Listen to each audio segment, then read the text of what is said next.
अम, एक पॉइंट मैंने इलेक्ट्रोस्टैटिक्स में अभी तक तुम लोगों से अ, छुपा करके रखी है, अभी मेंशन नहीं किया था इतनी क्लासेस में।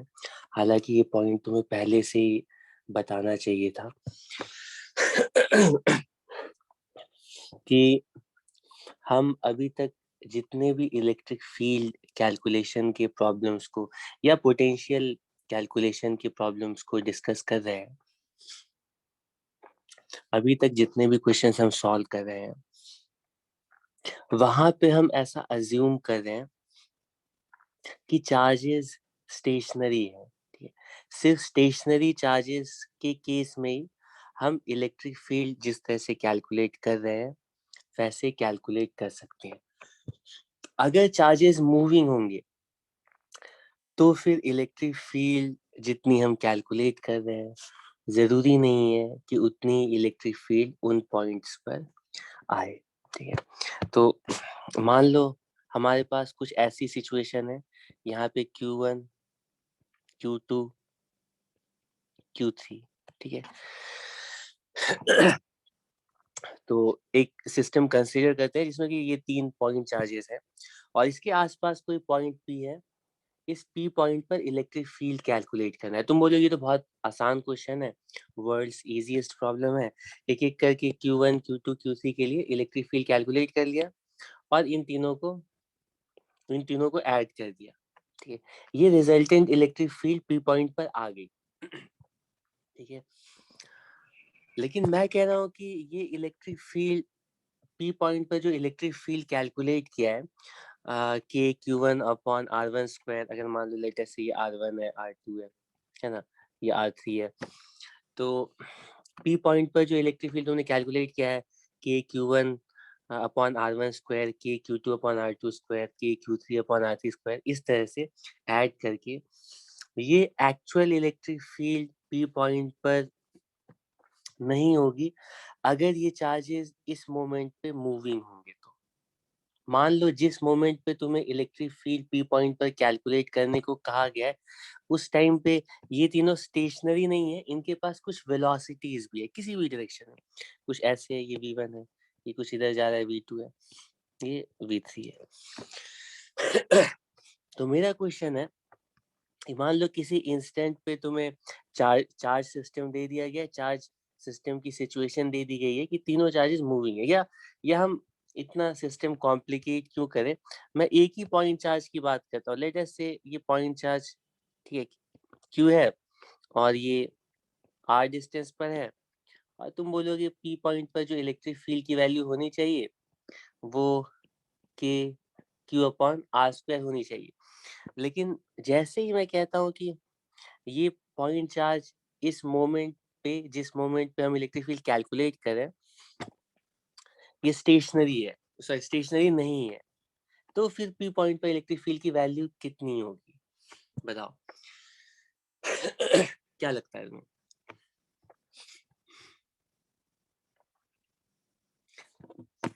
कितने लोगों को लगता है कि इस टाइम पे पी पॉइंट पर जो इलेक्ट्रिक फील्ड की वैल्यू है वो के क्यू बाई आर स्क्वायर के इक्वल होनी चाहिए?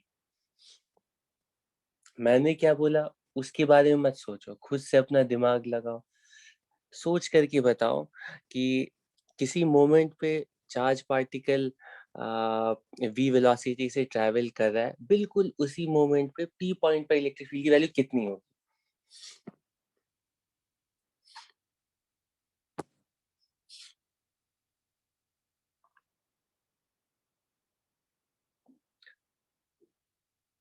कितनी होगी? के क्यू बाई आर स्क्वायर होनी चाहिए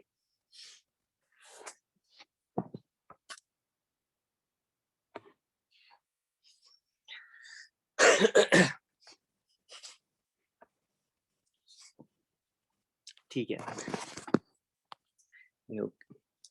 अगर चार्जेस मूविंग है तो हम बिल्कुल डायरेक्टली इस तरह से कूलॉम्स लॉ अप्लाई करके फोर्स नहीं कैलकुलेट कर सकते, जैसे कि हम फोर्स या फील्ड नहीं कैलकुलेट कर सकते। अब तो घबराने की जरूरत नहीं, कूलॉम्स लॉ 100% वैलिड है, उसको मैं पहले ही बता चुका हूँ, हमारे पास जितने भी लॉज हैं उसमें से कूलॉम्स लॉ सबसे ज्यादा एक्यूरेट, जो कि 20th डिजिट तक वेरीफाई किया हुआ लॉ है। ठीक है, तो इसमें कोई भी चेंज नहीं, लॉ ऑफ ग्रेविटेशन पूरी तरह से मॉडिफाई हो जाता है, लेकिन कूलॉम्स लॉ बिल्कुल ऐसा ही रहता है।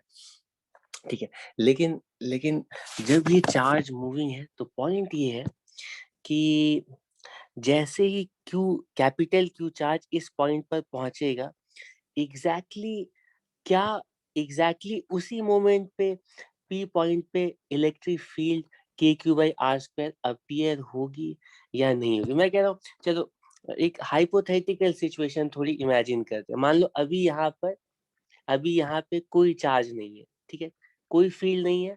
मान लो, हाइपोथेटिकली कह रहा हूँ, मान लो अचानक से ऑल ऑफ अ सडन किसी पॉइंट पर लेट अस से कैपिटल क्यू चार्ज अपीयर हो जाता है, ठीक, अचानक से। ठीक है, मैं हाइपोथेटिकली कह रहा हूँ, ऐसा पॉसिबल नहीं है कि अचानक से आ जाए, लेकिन मैं समझाने के लिए कह रहा हूँ। मान लो किसी पॉइंट पर क्यू चार्ज अपीयर हो गया, तो तुम्हें क्या लगता है, क्या बिल्कुल उसी मोमेंट पे इंस्टेंटली हर जगह पर इलेक्ट्रिक फील्ड इस चार्ज की वजह से के Q by R square appear हो जाएगी पूरे यूनिवर्स में हर जगह? जैसे ही ये चार्ज अपीयर होगा, उसी मोमेंट पे क्या यूनिवर्स के हर पॉइंट पर इलेक्ट्रिक फील्ड सेटअप हो जाएगी? यूनिवर्स के हर पॉइंट को पता चल जाएगा कि नहीं, इसी मोमेंट पे ये चार्ज आ गया है? क्या ऐसा कभी भी पॉसिबल है? ये ऑब्वियस है, इम्पॉसिबल है। क्यों इम्पॉसिबल है? क्यों इम्पॉसिबल है? क्योंकि ये स्पेशल रिलेटिविटी के प्रिंसिपल्स के अगेंस्ट है। कोई भी इंफॉर्मेशन यूनिवर्स के एक पार्ट से दूसरे पार्ट इंस्टेंटली ट्रैवल नहीं कर सकती। At max at max speed of light से ट्रैवल कर सकती है। स्पीड ऑफ लाइट से फास्ट फास्ट कोई भी मैटर या एनर्जी इंफॉर्मेशन नहीं ट्रैवल कर सकती है। अगर ऐसा पॉसिबल होता तो तुम गेस कर सकते हो कि तुम मान लो अर्थ पर बैठ करके मान लो यहाँ पर चार्ज को मूव करते हो, यहाँ पर चार्ज को मूव करते हो, और इसका जो इफेक्ट है, ये ये मिल्की वे गैलेक्सी और इससे इससे बिल्कुल बहुत दूर किसी दूसरे गैलेक्सी के किसी दूसरे प्लैनेट के चार्ज के ऊपर फोर्स इमीडिएटली एक्ट करेगा, जो कि पॉसिबल नहीं है। ठीक है, तो तुम्हारा जो तुमने जैसे इस चार्ज को मूव किया, ये दूसरे चार्ज तक ये इंफॉर्मेशन पहुंचने में कुछ फाइनाइट टाइम लगेगा। तो उसी तरह से जैसे ये चार्ज अब सॉरी जैसे ये चार्ज कहाँ चला गया, जैसे ये चार्ज अपीयर हुआ, तो इंस्टेंटली हर पॉइंट पर इलेक्ट्रिक फील्ड अपीयर नहीं होती। इलेक्ट्रिक फील्ड को किसी भी पॉइंट तक रीच आउट करने में कुछ ना कुछ फाइनाइट टाइम लगता है। ठीक, इलेक्ट्रिक फील्ड इंस्टेंटली सेटअप नहीं हो सकती, कोई भी चीज इंस्टेंटली सेटअप नहीं हो सकती स्पेस में। तो बाद में हम पता लगाते हैं कि जैसे क्यू चार्ज मान लो यहाँ पर आ जाता है ना, तो यहाँ पे इलेक्ट्रिक फील्ड सेटअप होती है, और इलेक्ट्रिक फील्ड को पी पॉइंट पहुंचने में एक फाइनाइट टाइम लगता है। वो फाइनाइट टाइम कितना होगा पता है? अगर ये डिस्टेंस आर है, अगर मान लो किसी मोमेंट टी नॉट पर हमने टी नॉट पे ये कैपिटल क्यू चार्ज अपीयर हुआ, तो T naught plus R upon C, ठीक है, क्योंकि यहाँ से यहाँ तक इलेक्ट्रिक फील्ड को पहुंचने में ना, इलेक्ट्रिक फील्ड सी की स्पीड ऑफ लाइट से ट्रैवल करती है, वो बाद में पता चलेगा। तो स्पीड ऑफ लाइट से ये ट्रैवल करिए, तो पी पॉइंट पर पहुंचने में उसको एक फाइनाइट टाइम लगेगा, मान लो बहुत ही फ्रैक्शन ऑफ 0.0001 सेकेंड, या वो अगर बहुत दूर है, मान लो मेनी लाइट ईयर्स अवे है, तो इलेक्ट्रिक फील्ड को पहुंचने में कई साल लग जाएंगे, अगर अगर दूसरा पॉइंट मान लो मेनी लाइट ईयर्स अवे है तो दूसरे पॉइंट पे इलेक्ट्रिक फील्ड को पहुंचने में फाइनाइट टाइम लगेगा। अब थोड़ा समझने की कोशिश करो, ये जो चार्ज है ना मूविंग है, ठीक है, तो जैसे ये वाला चार्ज इस गिवन पोजीशन पर आया होगा, उस टाइम पर ये चार्ज जो इलेक्ट्रिक फील्ड प्रोड्यूस करेगा, उस इलेक्ट्रिक फील्ड को पी पॉइंट पे पहुंचने में कुछ ना कुछ फाइनाइट टाइम लगे, वो इंस्टेंटली यहाँ पर नहीं पहुंचेगा। तो जिस मोमेंट पे इलेक्ट्रिक फील्ड पूछी गई है, उस मोमेंट पे पी पॉइंट पे इलेक्ट्रिक फील्ड कितनी होगी? तो ऑब्वियसली इससे पहले कहीं ना कहीं चार्ज ना कहीं नीचे रहा होगा, ठीक है, उसने यहाँ पे इलेक्ट्रिक फील्ड सेटअप किया होगा, और ये इलेक्ट्रिक फील्ड ट्रैवल करके जा रही होगी पी पॉइंट तक, ठीक है। तो जितनी देर में electric field previous position of charge से ट्रैवल करके पी पॉइंट तक पहुंची होगी, उतनी देर में ये चार्ज मान लो यहाँ पर आया होगा, ठीक है। तो जो प्रीवियस पोजीशन ऑफ चार्ज है ना, उसके करस्पॉन्डिंग पी पॉइंट पर इलेक्ट्रिक फील्ड तुम्हें फील होगी। अगर यहाँ पे टेस्ट चार्ज को ला करके रखोगे, तो टेस्ट चार्ज के ऊपर जो फोर्स एक्ट करेगा वो previous position of capital Q के अकॉर्डिंग एक्ट करेगा, ठीक है। और एक मोमेंट के बाद ही इलेक्ट्रिक फील्ड की वैल्यू चेंज हो जाएगी, वो इसके अगली पोजीशन के करस्पॉन्डिंग पी पॉइंट पर इलेक्ट्रिक फील्ड फील होगी। क्या कहना चाह रहा हूँ, समझ में आ रहा है? तो इलेक्ट्रिक फील्ड कैलकुलेशन उतना सिंपल नहीं है अगर चार्जेस मूविंग है, जितना कि तुम सोच रहे थे। तो अगर मान लो इस तरह की बहुत सारे चार्जेस और सारे चार्जेस अलग अलग डायरेक्शन में मूव कर रहे हैं, तो किसी पॉइंट पे इलेक्ट्रिक फील्ड कैलकुलेट करने के लिए सिर्फ तुम्हें चार्जेस की प्रेजेंट पोजीशन नहीं चाहिए, इन चार्जेस का पास्ट भी चाहिए, इनकी हिस्ट्री चाहिए, कैसे कैसे ट्रेवल करके इस पॉइंट पर पहुंचे हैं।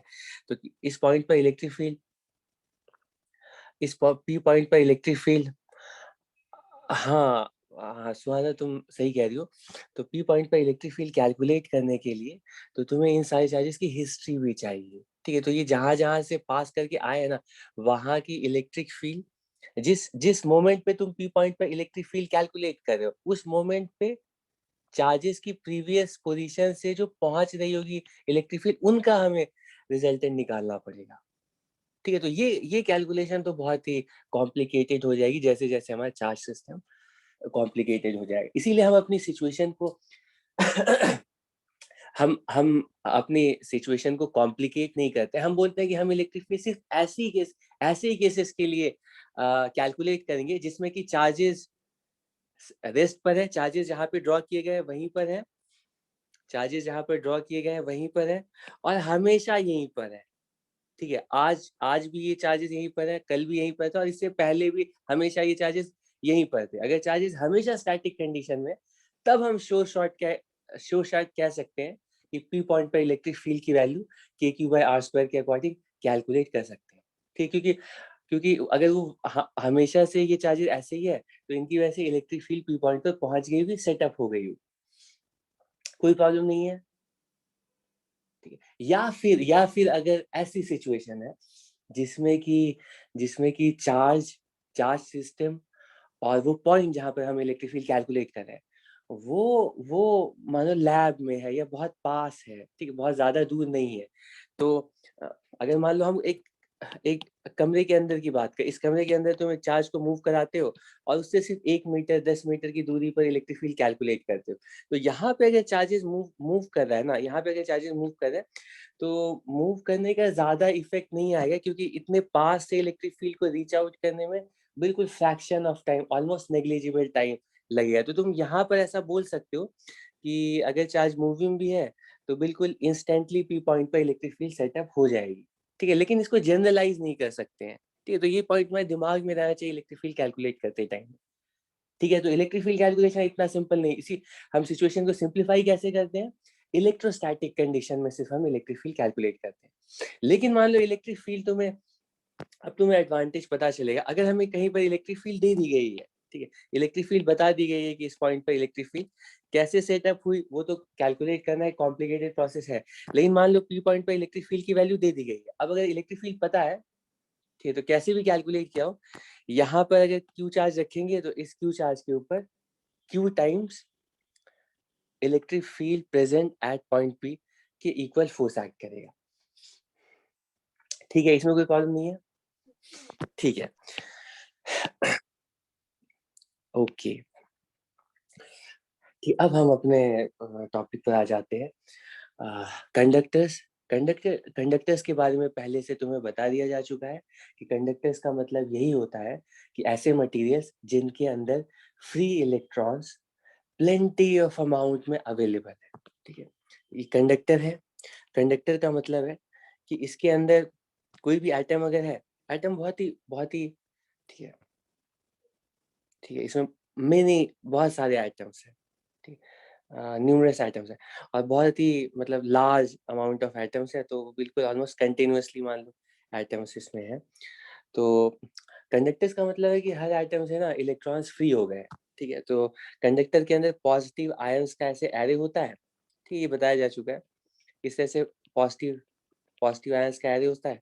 अच्छा, अब तो तुम लोगों ने सॉलिड स्टेट पढ़ लिया है ना, तो अब तो मुझे एक्सप्लेन करने की जरूरत नहीं है। तो वो अलग अलग क्रिस्टल स्ट्रक्चर के अकॉर्डिंग कंडक्टर्स के ये बैकग्राउंड में ये आयंस का एक क्रिस्टल मेश होता है, और इसके अंदर फ्रीली जो इलेक्ट्रॉन्स है, वो ये जो इलेक्ट्रॉन्स है फ्रीली रैंडमली हर डायरेक्शन में कंटिन्यूअसली मूव कर रहे होते हैं, ठीक है। लेकिन ये इतना माइक्रोस्कोपिक होता है कि अगर तुम किसी भी मोमेंट पे इस कंडक्टर का छोटा से छोटा हिस्सा देखोगे, तो वो बिल्कुल न्यूट्रल होगा, ठीक। इलेक्ट्रॉन मूविंग है, लेकिन किसी भी छोटे से वॉल्यूम में, ठीक है, किसी भी छोटे से वॉल्यूम में हम चार्ज को काउंट करेंगे तो नेट चार्ज हमेशा 0 आएगा, ठीक है।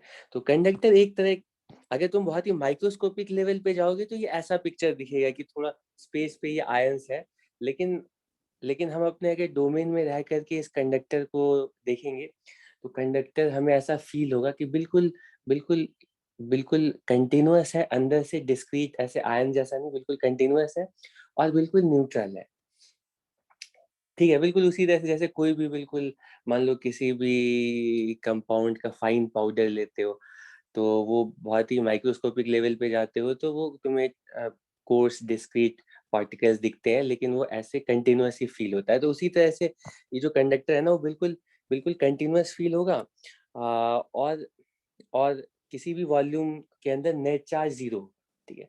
कंडक्टर्स होने का मतलब है इसके अंदर free electrons plenty of amount में अवेलेबल, ठीक है, ठीक है।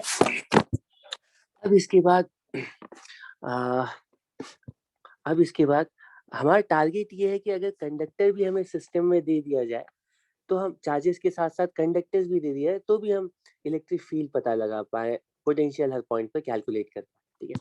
तो दो अलग अलग कैटेगरीज में मैं समझाता हूँ कंडक्टर्स का बिहेवियर। पहले मैं पहले मैं थोड़ा समझाता हूँ कि अगर हम कंडक्टर को किसी एक्सटर्नल फील्ड में रखेंगे, ठीक है, तो फिर कंडक्टर का क्या होगा, ठीक है। और फिर उसके बाद कंडक्टर के ऊपर मान लो हम चार्ज स्प्रेड कर देते हैं, कुछ चार्ज हम कंडक्टर के ऊपर ट्रांसफर कर देते हैं, ठीक है, तो इलेक्ट्रिक फील्ड क्रिएट करने का, तो मान लो यूनिफॉर्म इलेक्ट्रिक फील्ड एग्जिस्ट कर रही है, यहाँ पर यूनिफॉर्म इलेक्ट्रिक फील्ड एग्जिस्ट कर रही है, और हम ऐसी यूनिफॉर्म इलेक्ट्रिक फील्ड के प्रेजेंस में किसी कंडक्टर को ला करके रखते हैं, ठीक है। मान लो किसी कंडक्टर को ला करके रखते हैं, ठीक है, मान लो ये यूनिफॉर्म इलेक्ट्रिक फील्ड एग्जिस्ट कर रही है, ठीक है। समझाने के लिए यूनिफॉर्म इलेक्ट्रिक फील्ड ले रहा हूँ, कैसी भी फील्ड लेंगे तो सेम स्टोरी होगी। अब इसमें एक कंडक्टर ला करके रखता हूँ, और कंडक्टर भी इंटेंशनली मैं बिल्कुल क्यूबॉइड शेप का ले रहा हूँ, ठीक है, इस तरह की शेप का, इसका साइड व्यू देखें, बिल्कुल सॉलिड कंडक्टर है इस तरह का, ठीक है। तो सबसे पहले हम जैसे ही इस कंडक्टर को इलेक्ट्रिक फील्ड के अंदर रखेंगे, या फिर इस तरह से सोचो कंडक्टर रखा हुआ था, हमने इलेक्ट्रिक फील्ड स्विच ऑन कर दिया, right after setting up the electric field, ठीक है, या राइट आफ्टर इस कंडक्टर को हमने जैसे ही हमने इलेक्ट्रिक फील्ड के अंदर एंटर कराया, बिल्कुल बिल्कुल टी इक्वल 0 पर सोचो, तो टी इक्वल 0 पर, तो ये इलेक्ट्रिक फील्ड कंडक्टर के मैटर को बिल्कुल पेनिट्रेट करेगी, अंदर इलेक्ट्रिक फील्ड एग्जिस्ट करेगी, इलेक्ट्रिक फील्ड है तो वो गायब तो होगी नहीं, और कंडक्टर के पास अपना कोई नेट चार्ज है नहीं, ठीक है। तो अंदर भी इलेक्ट्रिक फील्ड एग्जिस्ट करेगी, लेकिन जैसे ही कंडक्टर के अंदर इलेक्ट्रिक फील्ड आएगी, तो कंडक्टर के साथ प्रॉब्लम है कि कंडक्टर के अंदर फ्री चार्जेस है, फ्री चार्जेस होने की वजह से जैसे ही कंडक्टर के अंदर इलेक्ट्रिक फील्ड आएगी, तो ये जो इलेक्ट्रिक फील्ड है, वो अंदर के फ्री इलेक्ट्रॉन्स के ऊपर फोर्स एक्सर्ट करेगा, ठीक है। तो यहाँ पे नेगेटिव इलेक्ट्रॉन्स हैं और पॉजिटिव आयंस हैं, तो इलेक्ट्रिक फील्ड क्या करेगी, इस इलेक्ट्रॉन के ऊपर इलेक्ट्रिक फील्ड के ऑपोजिट डायरेक्शन में फोर्स एक्सर्ट करेगी, ठीक है। मान लो सबसे पहले इलेक्ट्रॉन के ऊपर फोर्स एक्ट करेगा, इस फोर्स की वजह से अब ये इलेक्ट्रॉन यहाँ पर नहीं रहेगा, वो धीरे धीरे माइग्रेट करने लगेगा। ठीक है, ऑब्वियस है। तो कुछ देर के बाद इलेक्ट्रॉन लेफ्ट साइड वाले फेस पे आकर के एक्यूमुलेट होगा। ठीक है, लेकिन लेकिन जैसे ही एक भी इलेक्ट्रॉन लेफ्ट साइड पे एक्यूमुलेट होगा, तो इसको तुम इस तरह से देख सकते हो। चलो एक ही अभी आयन और इलेक्ट्रॉन के बारे में सोचते हैं। इस तरह के आयन इलेक्ट्रॉन पूरे यहाँ पे स्प्रेड है हर जगह। मैं उतना ड्रॉ नहीं कर रहा हूँ, लेकिन तुम इमेजिन करो। तो मान लो इस इलेक्ट्रॉन के ऊपर इलेक्ट्रिक फील्ड की वजह से सबसे पहले मान लो इस इलेक्ट्रॉन के ऊपर फोर्स एक्ट किया, तो ये इलेक्ट्रॉन चलते चलते, नहीं, इलेक्ट्रिक फील्ड टुवर्ड्स राइट है, तो इलेक्ट्रॉन नेगेटिव चार्ज होने की वजह से इलेक्ट्रॉन के ऊपर टुवर्ड्स लेफ्ट फोर्स एक्ट करेगा, तो इलेक्ट्रॉन चल के यहाँ पर आ गया। ठीक है, तो तुम देख सकते हो कि यहाँ पे एक नेट पॉजिटिव चार्ज आ जाए। बाकी बाकी तो इलेक्ट्रॉन और बाकी तो इलेक्ट्रॉन आयन जो है ना न्यूट्रल है हर जगह पर, लेकिन एक इलेक्ट्रॉन और एक आयन मतलब माइनस ई और प्लस ई चार्ज सेपरेट हो जाएंगे। ठीक है, जैसे ही पहला इलेक्ट्रॉन लेफ्ट फेस पर जाकर के सेटल होगा। अब तुम्हें क्या लगता है ये आयन बीच में रहेगा क्या? ये तो ये वाला जो आयन है ना, ये पॉजिटिवली चार्ज है, तो इसके पास आयन और इलेक्ट्रॉन है। ठीक है, इसके पास आयन और इलेक्ट्रॉन, तो ये वाला इलेक्ट्रॉन क्या करेगा, इसको न्यूट्रलाइज करेगा। ठीक है, क्यों? क्योंकि इसके ऊपर फोर्स एक्ट कर रहा है। ठीक है, तो ये वाला न्यूट्रलाइज हो जाएगा, तो होगा क्या, ये वाला जैसे इलेक्ट्रॉन यहाँ पे पहुंचेगा, तो नेट पॉजिटिव चार्ज यहाँ पर हो जाएगा, और ये वाला पार्ट जो है ये फिर से न्यूट्रल हो जाएगा।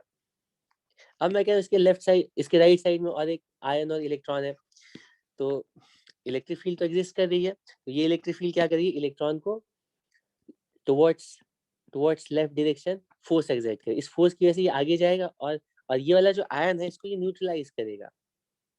ठीक है, ये लेफ्ट फेस पे इसको जाने की जरूरत नहीं है, ये पहले इसको न्यूट्रलाइज, जैसे जैसे ये वाला आयन न्यूट्रलाइज हो गया, तो उसके राइट में जो आयन था ये अब एक्सपोज हो जाएगा, और इसके पास नेट पॉजिटिव चार्ज रह जाएगा। तो यहाँ पे भी ये वाला जो पार्ट था ये भी न्यूट्रल हो जाएगा। मैं समझाना चाह रहा हूँ कि इलेक्ट्रिक फील्ड की वजह से नेगेटिव इलेक्ट्रॉन्स तो इमीडिएटली माइग्रेट करके लेफ्ट फेस पर आकर सेटल होंगे, लेकिन उसके करेस्पॉन्डिंग हमेशा एक पॉजिटिव चार्ज ना वो बीच में नहीं रह सकता। हालांकि आयंस मूव नहीं कर सकते, आयन तो फिक्स है। आयन को मूव कराने का मतलब क्रिस्टल को मूव कराना। क्रिस्टल को फिक्स रखा है तो आयन भी फिक्स रहेंगे। क्रिस्टल के अंदर जो आयन है ना, सॉरी, क्रिस्टल के अंदर जो फ्री इलेक्ट्रॉन्स है वो तो मूव करके इमीडिएटली लेफ्ट फेस पे पहुंच गए, लेकिन आयन भी माइग्रेट करेगा। वो फिजिकली मतलब एक्चुअली नहीं माइग्रेट कर रहा है, लेकिन तुम देख सकते हो उसके ऊपर उसके अंदर इलेक्ट्रॉन ही माइग्रेट करके आयन का जो चार्ज है ना, तुम इमेजिन कर सकते हो कुछ देर के बाद यहाँ पे पॉजिटिव चार्ज आ जाए। ये पॉइंट सबको क्लियर है? जैसे ही इलेक्ट्रिक फील्ड सेटअप होगी, सबसे पहला इलेक्ट्रॉन लेफ्ट फेस पे आएगा, उसके करेस्पॉन्डिंग प्लस ई चार्ज राइट फेस पे आएगा। ठीक है, ठीक है।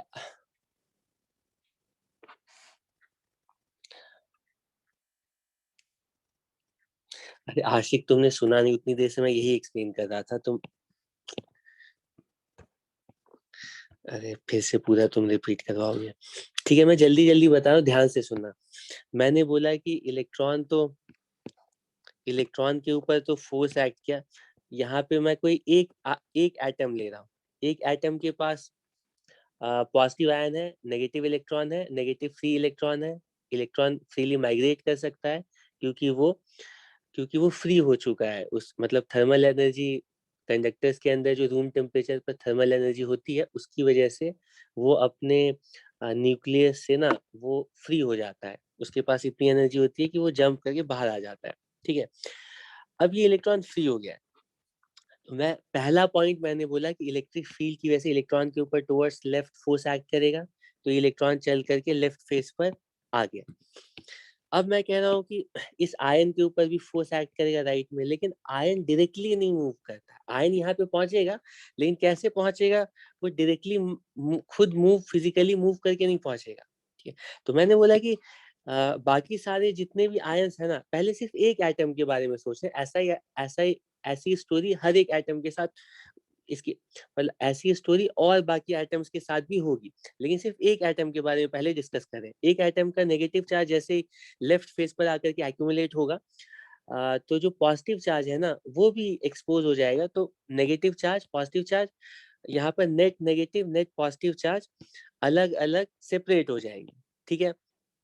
लेकिन अब ये जो ये वाला जो पॉजिटिव चार्ज है ना, ये यहाँ पे नहीं रहेगा।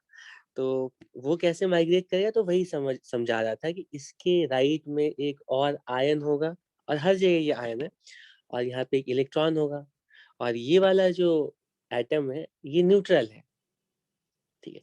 लेकिन इलेक्ट्रिक फील्ड की वजह से राइट साइड वाले एटम के इलेक्ट्रॉन के ऊपर फोर्स एक्ट करेगा, और उस फोर्स की वजह से इलेक्ट्रॉन लेफ्ट डायरेक्शन में ट्रैवल करना स्टार्ट करेगा। लेफ्ट डायरेक्शन में ट्रैवल करके वो बिल्कुल लेफ्ट फेस तक पहुंच जाता, अगर यहाँ पे ये आयन नहीं होता। क्योंकि ये पॉजिटिव आयन है, तो ये इलेक्ट्रॉन जैसे आगे जाने लगेगा ना, तो अट्रैक्शन की वजह से इलेक्ट्रॉन यहाँ आकर के अब पहले इसी वाले आयन को वो न्यूट्रलाइज कर, ठीक है। तो राइट साइड वाले एटम में से इलेक्ट्रॉन निकल करके लेफ्ट साइड वाले आयन में जाकर के न्यूट्रलाइज हो गया, ठीक है। तो ये वाला जो एटम है ना वो न्यूट्रलाइज होके गायब हो गया, मतलब गायब नहीं हुआ, यहीं पे रहा, लेकिन ये न्यूट्रल हो गया, और जो नेट पॉजिटिव चार्ज था वो यहाँ पर अपीयर हुआ, ठीक। फिर यही स्टोरी रिपीट होगी। ये वाला पार्ट जो है ना, ये जो एटम है ये तो न्यूट्रल हो गया, जैसे बाकी एटम्स यहाँ पर इसके आसपास न्यूट्रल है, तो ये जैसे ही न्यूट्रल हो गया, अब ये जो पॉजिटिव चार्ज है वो यहाँ पहुंच गया। फिर इसके राइट में कोई एटम होगा, उसके पास एक इलेक्ट्रॉन होगा, इलेक्ट्रॉन के ऊपर इलेक्ट्रिक फील्ड की वजह से फोर्स एक्ट करेगा, फोर्स की वजह से ये इलेक्ट्रॉन अपने लेफ्ट वाले आयन को न्यूट्रलाइज करेगा।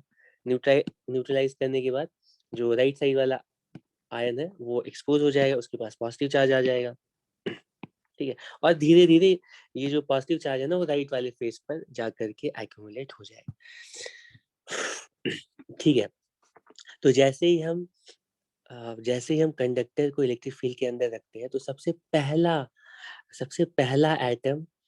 पहले एटम का नेगेटिव चार्ज लेफ्ट फेस पे और पॉजिटिव चार्ज राइट फेस पे पहुंच जाता है, ठीक है। अब मेरा क्वेश्चन है कि ये इलेक्ट्रिक फील्ड में हमने जैसे ही हमने इलेक्ट्रिक फील्ड में रखा, तो सबसे पहले एटम का एक नेगेटिव चार्ज यहाँ आ गया, एक पॉजिटिव चार्ज यहाँ पे, ठीक है। अब इसके बाद क्या होगा, अब इसके बाद के जो एटम्स है उनके बारे में तुम्हें क्या लगता है, क्या होगा? अंदर अंदर इलेक्ट्रिक फील्ड अभी एग्जिस्ट करेगी या नहीं करेगी? जैसे ही एक भी चार्ज लेफ्ट और राइट फेस पर अपीयर होंगे ना, ये ये चार्जेस ये चार्जेस अब अपना एक नया इलेक्ट्रिक फील्ड प्रोड्यूस करेंगे, ठीक है। इनकी वजह से जैसे एक भी एटम सेपरेट होकर के लेफ्ट और राइट साइड पे चार्जेस नेगेटिव पॉजिटिव चार्ज इस तरह से एक्यूमुलेट होंगे, तो ये अपना एक नया इलेक्ट्रिक फील्ड ऑपोजिट डायरेक्शन में सेटअप करेंगे, ठीक है। जिसकी वजह से जो नेट इलेक्ट्रिक फील्ड है ना थोड़ी कम हो जाएगी। पहले मान लो इलेक्ट्रिक फील्ड बहुत ज्यादा है, तुम इस तरह से सोच सकते हो कि अब इसके अंदर का कोई भी इलेक्ट्रॉन है ना, इस इलेक्ट्रॉन के ऊपर सिर्फ एक्सटर्नल फील्ड की वजह से फोर्स नहीं एक्ट करेगा। ये जो इंड्यूस चार्जेस सरफेस पर आ गए ये भी सेपरेट हो गए, ये तो अब न्यूट्रल नहीं है, तो ये चार्जेस जो सरफेस पे नए इंड्यूस चार्जेस आ गए, ये भी अंदर वाले इलेक्ट्रॉन के ऊपर ऑपोजिट डायरेक्शन में फोर्स अप्लाई करेंगे, ठीक है। तुम देख सकते हो कि अंदर जो इलेक्ट्रॉन है ना उसके ऊपर इंड्यूस चार्जेस की वजह से टुवर्ड्स राइट फोर्स एक्ट करेंगे, ठीक है। तो होगा क्या कि जैसे ही हम कंडक्टर को, जैसे मैं जानता हूँ कि बहुत लोग तुम में से ये स्टोरी तुम लोगों को पता है, लेकिन इसको थोड़ा सा अपने दिमाग में रीऑर्गेनाइज कर लो स्टेप बाय स्टेप कि कंडक्टर के अंदर एग्जैक्टली सीक्वेंस में क्या क्या हो रहा है। जैसे ही कंडक्टर को हमने रखा, पहला एटम सेपरेट हो गया, इसी तरह से और भी एटम सेपरेट होने लगेंगे, नेगेटिव चार्ज लेफ्ट फेस पे, पॉजिटिव चार्ज राइट फेस पे एक्यूमुलेट होने लगेगा।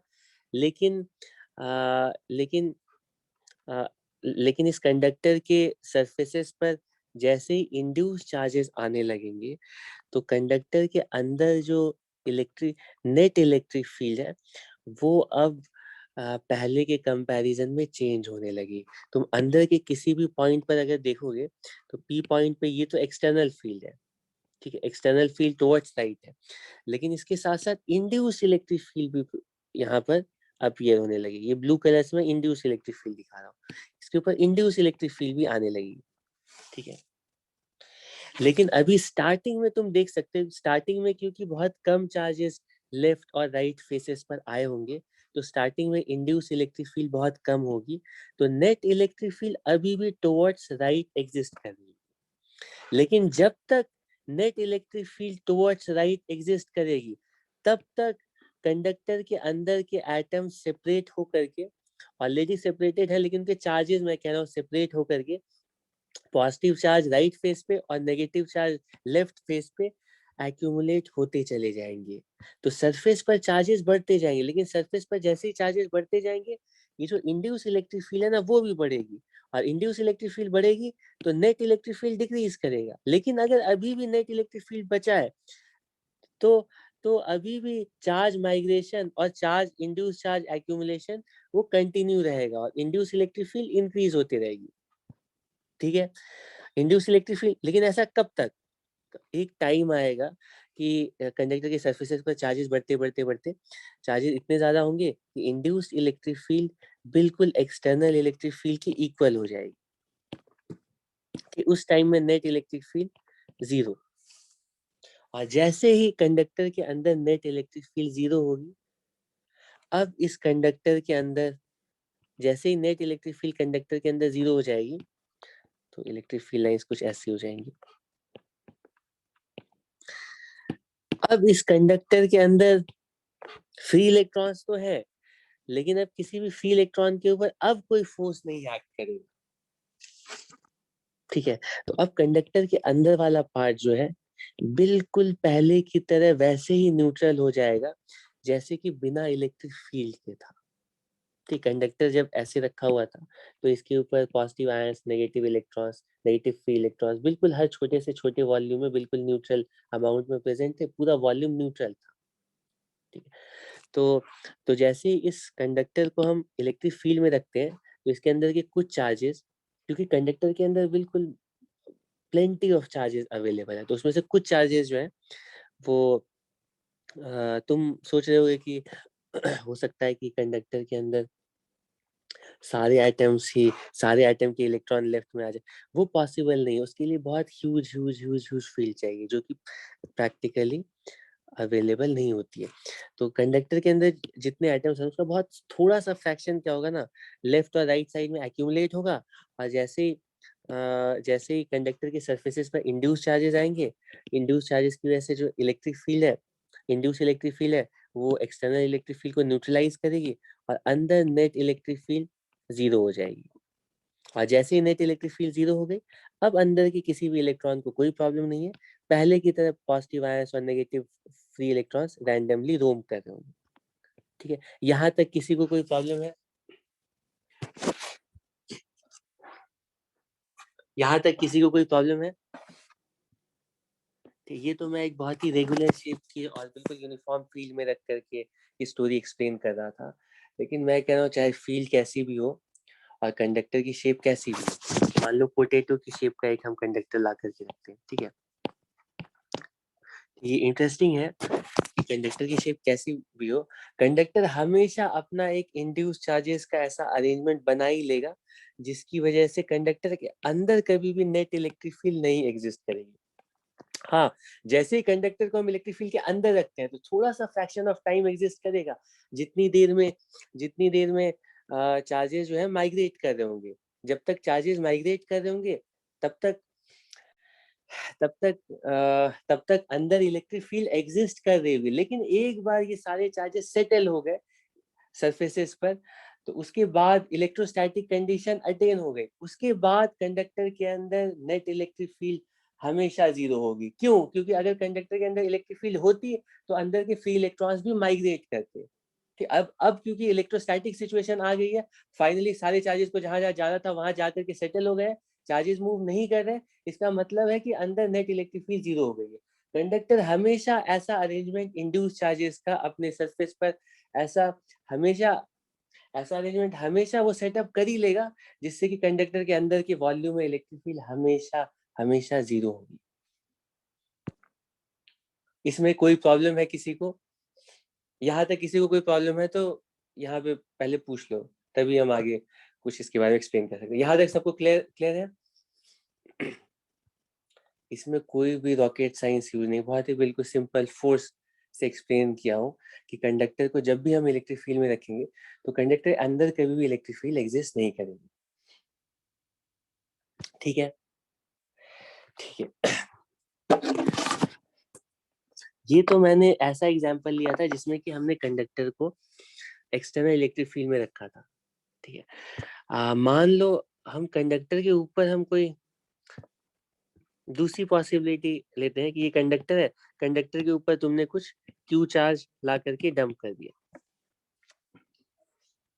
ठीक है, तो अब मैं कह रहा हूँ कि इसके ऊपर जो भी चार्ज तुमने रखा ना, नेट चार्ज, वो चार्ज हमेशा कंडक्टर के ऊपर इसी तरह से खुद से, क्योंकि कंडक्टर के ऊपर जो चार्जेस है ना वो फ्रीली ट्रैवल कर सकते हैं, फ्रीली माइग्रेट कर सकते हैं। अब यहाँ पे तुम्हें लग रहा हो कि ये पॉजिटिव चार्ज दिया है तो कैसे ये माइग्रेट कर रहे हैं, तो मैं तुम्हें समझा चुका हूँ, पॉजिटिव चार्जेस भी माइग्रेट कर सकते हैं। ठीक है, कैसे वो इसके पिछले एग्जाम्पल में दिया है। ठीक है, हालांकि ज्यादातर ऑलमोस्ट सारे केसेस में एक्चुअल जो मोशन होता है वो फ्री इलेक्ट्रॉन्स का होता है। ठीक है, लेकिन फ्री इलेक्ट्रॉन के मोशन की वजह से पॉजिटिव चार्जेस का भी मूवमेंट हो सकता है। ठीक है, जैसे जैसा कि एक्सप्लेन किया। तो अब मैं सीधा बोलूंगा कि ये चार्जेस मूव कर रहा है, लेकिन तुम समझोगे कि उसके बैकग्राउंड में ना इलेक्ट्रॉन अपोजिट डायरेक्शन में मूव कर रहा हो। ठीक है। तो हमने चार्जेस जैसे किसी भी कंडक्टर के ऊपर रखेंगे, चार्जेस इसके सरफेस पर एक्यूमुलेट हो जाएंगे और सरफेस पर इसी तरह से एक्यूमुलेट होंगे कि कंडक्टर के अंदर वाले पार्ट में इलेक्ट्रिक फील्ड हमेशा जीरो होगी, कंडक्टर के वॉल्यूम वाले पार्ट में इलेक्ट्रिक फील्ड हमेशा जीरो होगी। क्यों? सेम रीजन जो कि अभी एक्सप्लेन किया, क्योंकि अगर इलेक्ट्रिक फील्ड होगी तो अंदर इलेक्ट्रोस्टैटिक सिचुएशन अभी अटेन नहीं होगी, इलेक्ट्रॉन्स और पॉजिटिव चार्ज नेगेटिव चार्जेस अभी माइग्रेट कर रहे होंगे। ठीक है, ये कंडक्टर तभी जाकर के सेटल होगा जब अंदर इलेक्ट्रिक फील्ड जीरो हो गई है।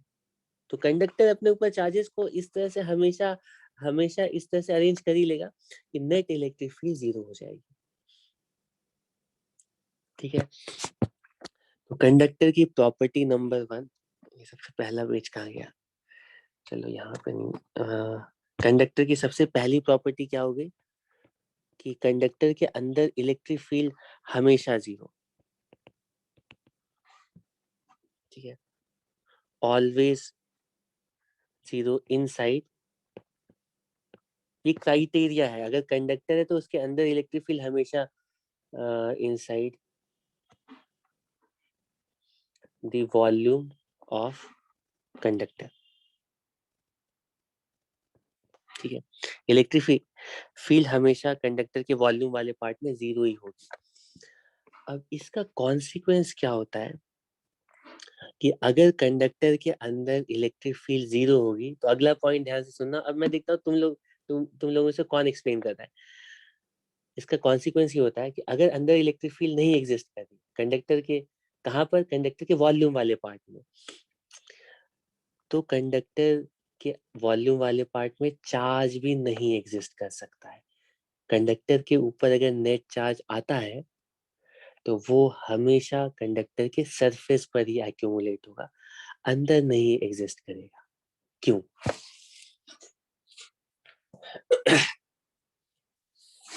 मैं बोल रहा हूँ कि जो कंडक्टर के अंदर इलेक्ट्रिक फील्ड जीरो होने के लिए जो चार्जेस है ना वो हमेशा सरफेस पर ही आएंगे, इसके अंदर नहीं एग्जिस्ट करेंगे। ठीक, गॉसेस लॉ तो बाद में सोचो, थोड़ा इंट्यूटिवली फोर्स से एक्सप्लेन करने की कोशिश करो। अगर तुम फोर्स से नहीं एक्सप्लेन कर रहे हो तो फिर याद कर रहे हो। ठीक है, तुम्हें फील होना चाहिए कि अंदर चार्ज अगर आ रहा है तो फिर E इक्वल 0 नहीं हो पाएगा।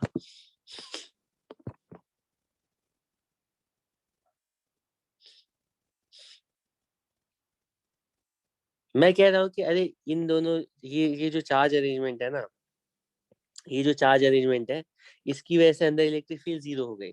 अब अगर नेट चार्ज अंदर रहता है तो वो अपनी इलेक्ट्रिक फील्ड प्रोड्यूस कर देगा ना। ठीक है, तो ऐसा कोई अरेंजमेंट पॉसिबल ही नहीं है जिसमें कि वॉल्यूम वाले पार्ट में चार्ज रहे और इलेक्ट्रिक फील्ड 0 हो जाए। हमेशा सरफेस पर ही चार्जेस को आना पड़ेगा वॉल्यूम वाले पार्ट में इलेक्ट्रिक फील्ड को 0 होने के लिए, ठीक है। लेकिन इसको अगर प्रूव करना है तो हम लोग प्रूव गॉसेस लॉ से कर सकते हैं। गॉसेस लॉ की हेल्प से हम, ठीक है, इसको जस्टिफाई भी कर सकते हैं। अगर मान लो तुम्हारा क्लेम ये कंडक्टर है और तुम कह रहे हो कि नहीं कंडक्टर के वॉल्यूम में चार्ज होगा, ठीक है, यहाँ पर भी चार्ज है, तुम कह रहे हो कि नहीं चार्ज जो है ना, तुम्हारा क्लेम ये है कि मैंने क्यू चार्ज कंडक्टर के ऊपर ट्रांसफर किया, उसमें से कुछ चार्ज अंदर के पार्ट में, और ये सब नेट चार्ज है। ये अंदर वाला पार्ट जो है ना कंडक्टर का, ये न्यूट्रल एटम्स का तो है ही, वो तो बैकग्राउंड में है, वो कोई इफेक्ट नहीं प्रोड्यूस करे, वो तो न्यूट्रल अपना खुश है। उसमें फ्री इलेक्ट्रॉन्स है, रैंडमली मूव कर रहे हैं, लेकिन ओवरऑल ये बैकग्राउंड में नेट चार्ज बिल्कुल 0 है, न्यूट्रल है पूरा। अब मैं कह रहा हूँ कि अगर क्यू चार्ज ट्रांसफर करते हो तो ऐसा अरेंजमेंट पॉसिबल नहीं है कि सरफेस के अलावा वॉल्यूम में भी चार्ज आ जाए और अंदर इलेक्ट्रिक फील्ड 0 हो जाए, ऐसा पॉसिबल ही नहीं, ठीक है। तो प्रूफ करने का तरीका ये है कि मैं कह रहा हूँ कि क्योंकि हमें पता है कि कंडक्टर हमेशा तभी सेटल होते हैं जब कंडक्टर के वॉल्यूम वाले पार्ट में इलेक्ट्रिक फील्ड 0 हो जाती है। इसका मतलब कंडक्टर के अंदर हर पार्ट में इलेक्ट्रिक फील्ड एग्जैक्टली 0 है। अगर इलेक्ट्रिक फील्ड 0 है तो तुम कंडक्टर के अंदर कोई भी छोटा सा पार्ट ले सकते हो, कोई भी छोटा सा कोई भी क्लोज्ड वॉल्यूम इमेजिन कर सकते हो। ये क्लोज्ड वॉल्यूम है, ठीक है, ये क्लोज सरफेस है, सॉरी क्लोज सरफेस। कंडक्टर के वॉल्यूम वाले पार्ट में क्लोज सरफेस इमेजिन करो, ठीक है। अब इस क्लोज सरफेस के अंदर गॉसेस लॉ अप्लाई करते हैं, इस क्लोज सरफेस के ऊपर गॉसेस लॉ अप्लाई करते हैं। गॉसेस लॉ क्या कहता है? गॉसेस लॉ कहता है कि अगर हम क्लोज सरफेस लेते हैं, ठीक है, तो उसके बाद चार्ज डिस्ट्रीब्यूशन कैसा होना चाहिए, कैसा भी हो सकता है। अगर हमारा सरफेस क्लोज है तो उस क्लोज सरफेस के अक्रॉस जो फ्लक्स है वो हमेशा charge enclosed upon epsilon not के इक्वल होगा। अब मैं कह रहा हूँ क्योंकि अंदर इलेक्ट्रिक फील्ड ही नहीं है तो इस क्लोज सरफेस के अक्रॉस फ्लक्स कहाँ से आएगा? फ्लक्स तो 0 ही होना है। अगर फ्लक्स 0 होना है तो इस क्लोज सरफेस के अंदर चार्ज एनक्लोज भी 0 होना पड़ेगा। और चार्ज एनक्लोज 0 होने का मतलब है कि इस इस सरफेस के अंदर यहाँ पे कोई भी चार्ज नहीं एग्जिस्ट करेगा, ठीक है। तो तुम बोलोगे कि अच्छा ये जो गॉसेस लॉ है ये ऐसा कब कहता है कि चार्ज 0 होना चाहिए? गॉसेस लॉ कहता है कि क्लोज सरफेस के अंदर नेट चार्ज 0 होना चाहिए। तो तुम बोलोगे ऐसा भी तो हो सकता है, यहाँ पे पॉजिटिव यहाँ पे नेगेटिव, इस तरह का चार्ज अरेंजमेंट हो, ठीक है। यहाँ ये भी तो, इसमें भी तो चार्जेस सेपरेट हो गए ना। लेकिन अगर तुम ऐसा बोलोगे तो मैं बोलूंगा कि अपना जो क्लोज सरफेस है ना उसको और छोटा करो, बहुत बहुत छोटे साइज का क्लोज सरफेस लो। अब अगर हम और छोटे साइज का भी क्लोज सरफेस लेते हैं तो गॉसेस लॉ तो अभी भी वैलिड है ना। इलेक्ट्रिक फील्ड अगर नहीं है तो इस छोटे से क्लोज सरफेस के अंदर भी चार्ज 0 होना चाहिए, ठीक है। तो तुम बोलोगे नहीं इसके अंदर भी सेपरेट हो सकते हैं। तो मैं कह रहा हूँ कि बिल्कुल नेग्लिजिबल साइज का क्लोज सरफेस इमेजिन करो और उस नेग्लिजिबल साइज के क्लोज सरफेस के अक्रॉस भी गॉसेस लॉ के अकॉर्डिंग नेट फ्लक्स 0 होने के लिए अंदर चार्ज अंदर चार्ज 0 होना पड़ेगा, ठीक है। जिसका मतलब ये है कि हर छोटे छोटे एलिमेंट के अंदर बिना गॉसेस लॉ अप्लाई करके तुम कह सकते हो कि अंदर वाले पार्ट में कहीं भी चार्ज नहीं एग्जिस्ट करेगा। कोई प्रॉब्लम है इसमें? यहाँ तक किसी को कोई प्रॉब्लम है? ठीक है। तो कंडक्टर की दूसरी प्रॉपर्टी होती है कि कंडक्टर के ऊपर जो चार्जेस आते हैं ना, charges always always always accumulate on the surface of the conductor,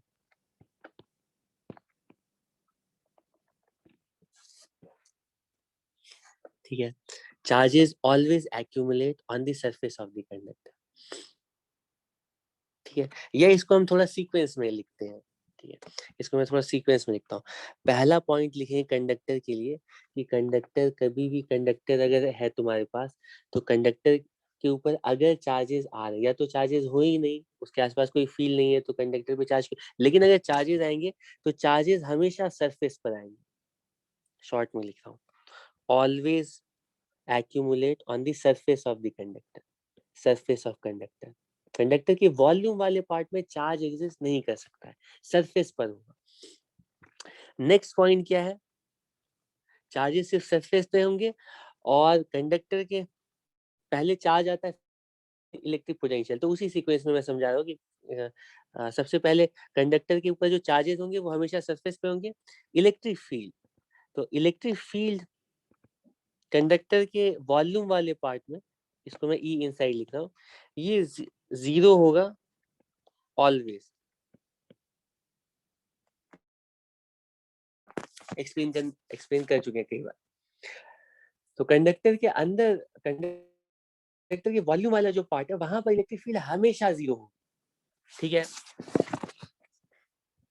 अब क्वेश्चन उठता है कि बाहर इलेक्ट्रिक फील्ड क्या होगी, बाहर इलेक्ट्रिक फील्ड क्या होगी। अंदर तो तुमने बता दिया इलेक्ट्रिक फील्ड जीरो हो गई, इस पार्ट में तो इलेक्ट्रिक फील्ड जीरो है, ठीक है।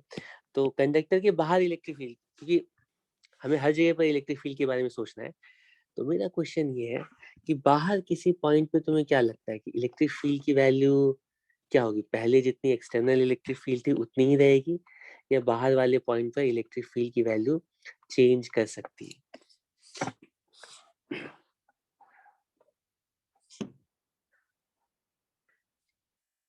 बताओ, सेम रहेगी या चेंज करेगी?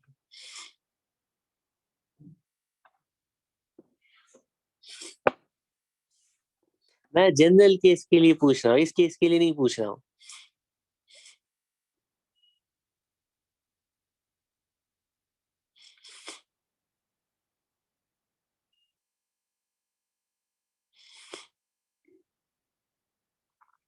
Okay okay okay okay okay,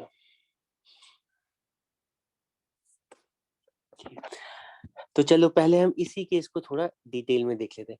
अगर सिर्फ इस केस की बात करते ना, तो इस केस में तो बाहर वाली पॉइंट पर इलेक्ट्रिक फील्ड में कोई चेंज नहीं आएगा। उसका रीजन है क्योंकि ये अरेंजमेंट ऐसा है, ध्यान से सुनना, ये सारे पॉइंट बहुत इंपॉर्टेंट है, ठीक है। ठीक है, चलो मैं कह रहा हूँ कि हमारे पास ऐसी सिचुएशन है जिसमें कि बिल्कुल यूनिफॉर्म इलेक्ट्रिक फील्ड एग्जिस्ट कर रही है। अब यूनिफॉर्म इलेक्ट्रिक फील्ड हमने कैसे बनाया होगा, वो ऑब्वियस है कि पैरेलल प्लेट से, ठीक है, पैरेलल प्लेट से बना हो सकता है, पैरेलल प्लेट से बनाया होगा।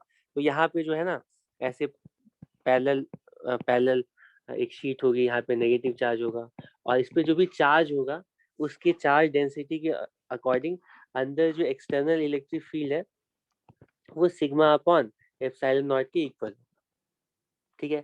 तो अगर सिग्मा, इसमें प्लस सिग्मा है और इसमें माइनस सिग्मा है, तो इस तरह का जो पैरेलल शीट अरेंजमेंट है, इसके बीच में electric field sigma upon epsilon naught charge density के according uniform electric field exist करती है, ठीक है। अब अगर हम इसके अंदर बिल्कुल क्यूबॉइड, जिसको उल्टा सीधा नहीं रख रहे हैं, बिल्कुल क्यूबॉइड शेप का एक कंडक्टर रखते हैं, ठीक है, तो होगा क्या कि इसके अंदर इंडक्शन होगा, चार्जेस माइग्रेट करेंगे, लेफ्ट साइड में कुछ चार्ज आएगा, यहाँ पे राइट साइड में चार्ज आएगा, ठीक है। अब हम गारंटी के साथ कह सकते हैं, क्योंकि अंदर इस वाले पार्ट में जितनी एक्सटर्नल फील्ड एग्जिस्ट कर रही है सिग्मा अपॉन एप्सिलॉन नॉट, बिल्कुल उतनी ही इलेक्ट्रिक फील्ड, उतनी induce electric field opposite direction में आनी है नेट इलेक्ट्रिक फील्ड को जीरो करने के लिए, ठीक है। तो तो तो कंडक्टर के फेस पे जो इंड्यूस चार्जेस आएंगे, इंड्यूस चार्जेस नहीं, इंड्यूस चार्ज डेंसिटी जो आएगी वो उतनी आएगी जितनी की बाहर वाले प्लेट्स पर होगी, तभी तो इलेक्ट्रिक फील्ड को बैलेंस कर पाएगा ना। तो ये पैरेलल प्लेट की कहानी ये है कि पैरेलल प्लेट जो है ना, ये पैरेलल प्लेट के बारे में तुम्हें पता है कि जो पैरेलल, अगर यहाँ पे ये पैरेलल प्लेट है और यहाँ पे मान लो पॉजिटिव, ये प्लस सिग्मा है, ये माइनस सिग्मा है, तो इसकी वजह से जो इलेक्ट्रिक फील्ड है ना, ये बाहर यहाँ पे जीरो हो जाती है, यहाँ पे जीरो हो जाती है, सिर्फ इसके बीच में इलेक्ट्रिक फील्ड एग्जिस्ट करती है, और इलेक्ट्रिक फील्ड इसके बीच में electric field sigma upon epsilon not होती है। ये स्टोरी है ना। तो लकीली अगर हम बिल्कुल क्यूबॉइड शेप का, अगर हम कंडक्टर यूनिफॉर्म फील्ड के बीच में ऐसे प्लेस करते हैं, तो लकीली सिर्फ इस अरेंजमेंट में ऐसा पॉसिबल है कि यहाँ पर जो इंड्यूस चार्जेस आएंगे ना, वो बाहर कोई इलेक्ट्रिक फील्ड प्रोड्यूस ही नहीं करेंगे, क्योंकि ये पैरेलल प्लेट अरेंजमेंट है, और पैरेलल प्लेट अरेंजमेंट बाहर कोई पैरेलल प्लेट अरेंजमेंट के लिए हमने कैलकुलेट करके देखा है कि बाहर वाले पॉइंट पे इलेक्ट्रिक फील्ड नहीं प्रोड्यूस होती है, मतलब बाहर वाले पॉइंट पे इलेक्ट्रिक फील्ड कैंसिल हो जाती है पैरेलल प्लेट की वजह से। तो इस इन इंड्यूस चार्जेस की वजह से सिर्फ अंदर वाले पार्ट में ऑपोजिट डायरेक्शन में इंड्यूस इलेक्ट्रिक फील्ड आई, क्योंकि इंड्यूस और एक्सटर्नल इक्वल है, तो होगा क्या कि अंदर इस पार्ट में इलेक्ट्रिक फील्ड डिसअपियर हो जाएगी, और इलेक्ट्रिक फील्ड जो एग्जिस्ट करेगी वो सिर्फ बाहर एग्जिस्ट करेगी। ठीक है, तो अंदर वाले पार्ट में तो इलेक्ट्रिक फील्ड 0 हो गई, लेकिन बाहर वाले पार्ट में बिल्कुल उतनी ही इलेक्ट्रिक फील्ड है जितनी की पहले थी। बाहर वाले बाहर वाले पार्ट में इलेक्ट्रिक फील्ड में कोई चेंज नहीं आएगा, क्योंकि कंडक्टर का पर्पस, कंडक्टर को बाहर वाले पॉइंट से कोई लेना देना नहीं। कंडक्टर चाहता है कि कंडक्टर के अंदर जो वॉल्यूम वाला पार्ट है वहां पर इलेक्ट्रिक फील्ड हमेशा 0 हो जाए, और अंदर वाले पार्ट में इलेक्ट्रिक फील्ड को 0 करने के लिए इंड्यूस चार्जेस जैसे लाने चाहिए वैसे अरेंजमेंट को कंडक्टर लाएगा, चाहे उस इंड्यूस चार्ज के अरेंजमेंट की वजह से बाहर वाले पॉइंट पर इलेक्ट्रिक फील्ड चेंज हो या ना हो।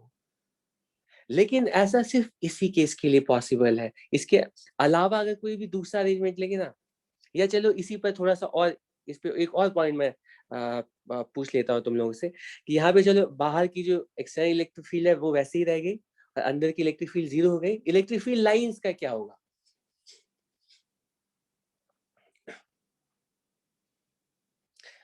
उबैर, यही तो मैं बोल रहा हूँ कि इंड्यूस चार्जेस की वजह से इलेक्ट्रिक फील्ड लेकिन वो इलेक्ट्रिक फील्ड जो है ना सिर्फ अंदर वाले पार्ट में इलेक्ट्रिक फील्ड आई, इधर और इधर इंड्यूस चार्जेस की वजह से इलेक्ट्रिक फील्ड 0 होगी।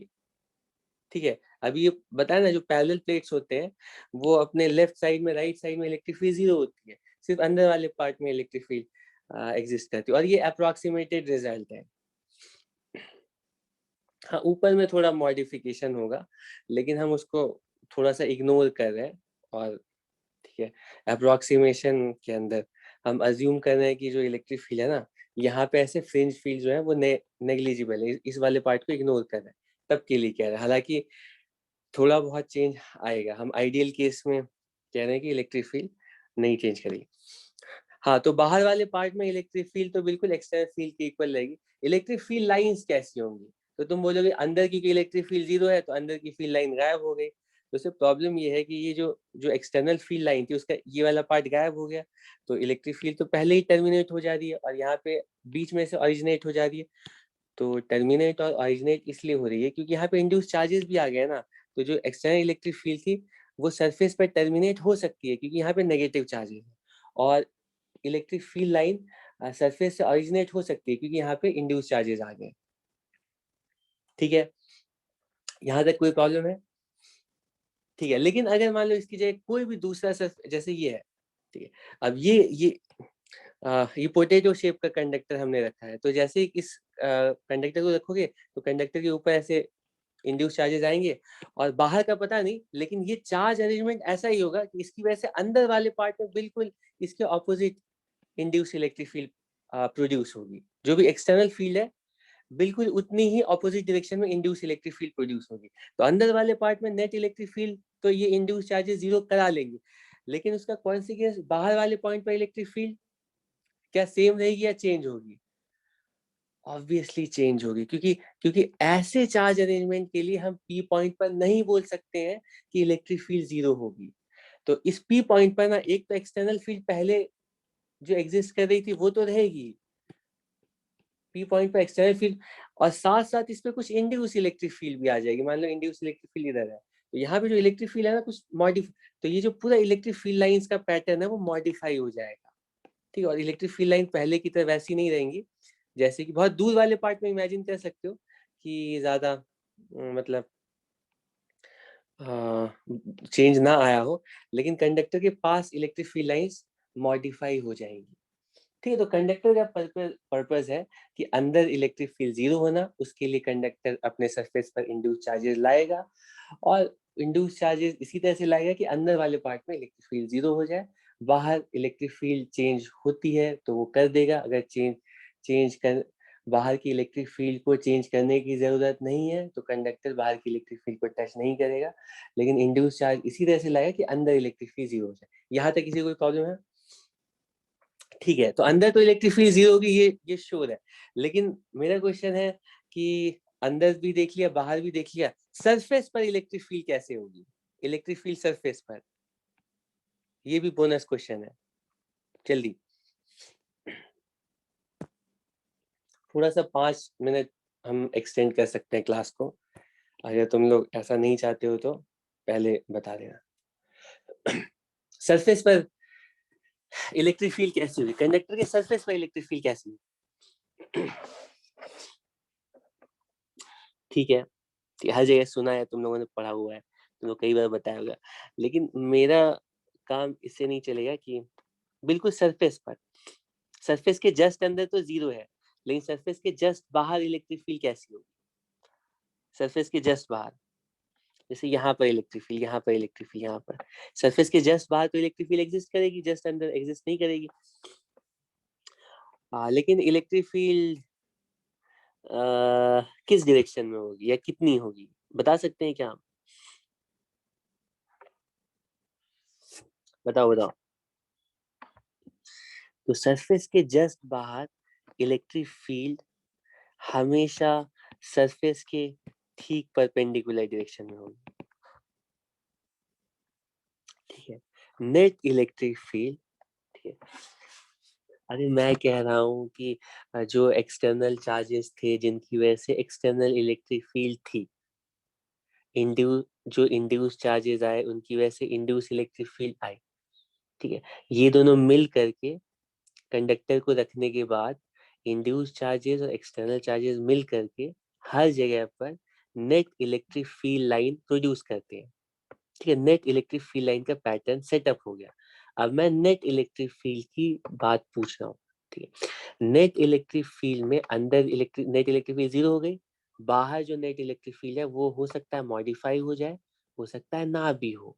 ठीक है, लेकिन ज्यादा चांसेस यही है, या ऑलमोस्ट हर केस में एक को छोड़ करके, या बहुत इक्के दुक्के को छोड़ करके, बाहर हमेशा इलेक्ट्रिक फील्ड मॉडिफाई होगी ही, क्योंकि बाहर वाले पॉइंट पर एक्सटर्नल के साथ साथ इंड्यूस चार्ज का इलेक्ट्रिक फील्ड आएगा और वो नॉन जीरो होगा। ठीक है, ज्यादातर केसेस में। ठीक है, तो नेट इलेक्ट्रिक फील्ड बाहर मॉडिफाई हो जाए, कंडक्टर को रखने से क्या होता है, अंदर जीरो हो जाती है फील्ड, बाहर वाली जो एक्सटर्नल फील्ड है वो मॉडिफाई हो जाती है, ठीक, इंड्यूस चार्जेस की वजह से। सरफेस पर नेट इलेक्ट्रिक फील्ड कैसी रहती है? अब मैं नेट नेट बार बार नहीं बोलूंगा, मैं फील्ड बोल रहा हूँ, मतलब नेट इलेक्ट्रिक फील्ड की बात कर रहा हूँ। तो सरफेस पर इलेक्ट्रिक फील्ड कैसी होगी? सरफेस पर नेट इलेक्ट्रिक फील्ड कितनी होगी वो भी हम थोड़ी देर में कैलकुलेट करेंगे कुछ टाइम बाद, लेकिन सरफेस पर जो नेट इलेक्ट्रिक फील्ड है वो हमेशा सरफेस के परपेंडिकुलर होगी। क्यों? सरफेस पर जो इलेक्ट्रिक फील्ड है वो हमेशा परपेंडिकुलर टू दी सरफेस होगी, always perpendicular to the surface. क्यों? जल्दी, थोड़ा जल्दी बताओ।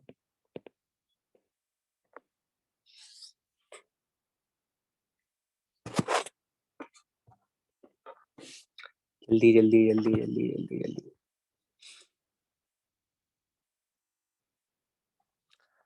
अभी तो हम इक्वी पोटेंशियल तक आए ही नहीं है, अभी तो मैं सिर्फ ऐसे ही पूछ रहा हूँ।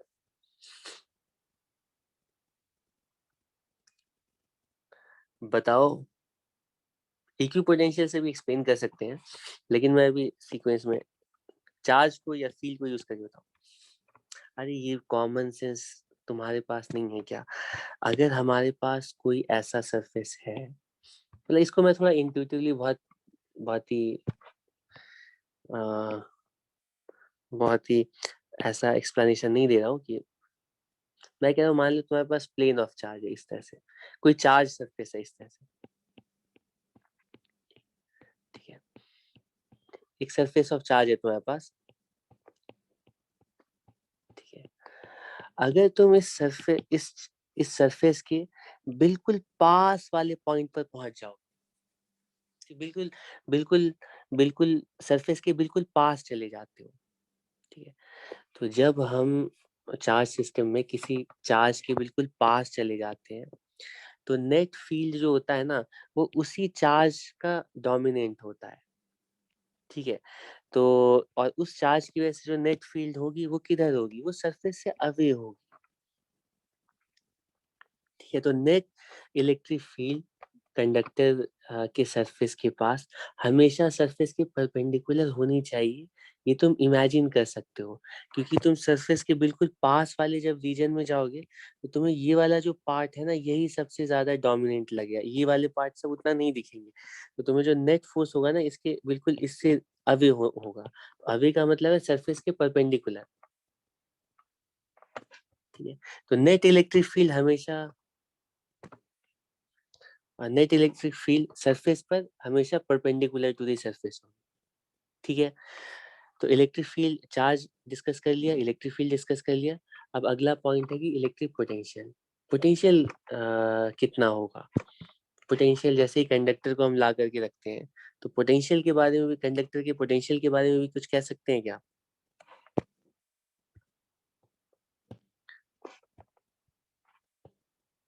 बताओ।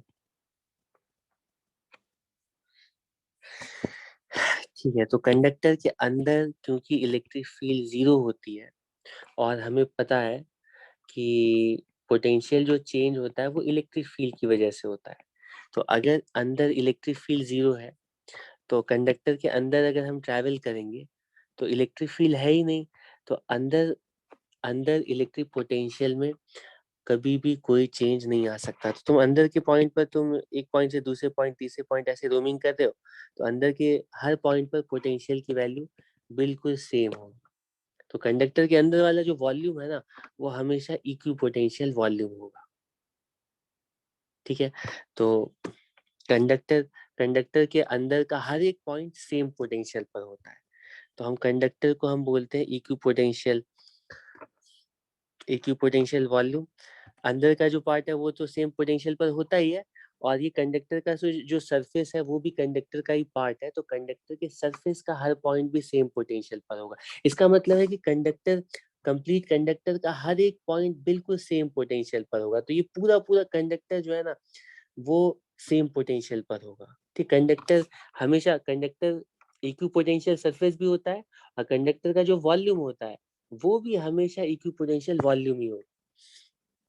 ठीक है, तो इसको हम बोलेंगे equi potential.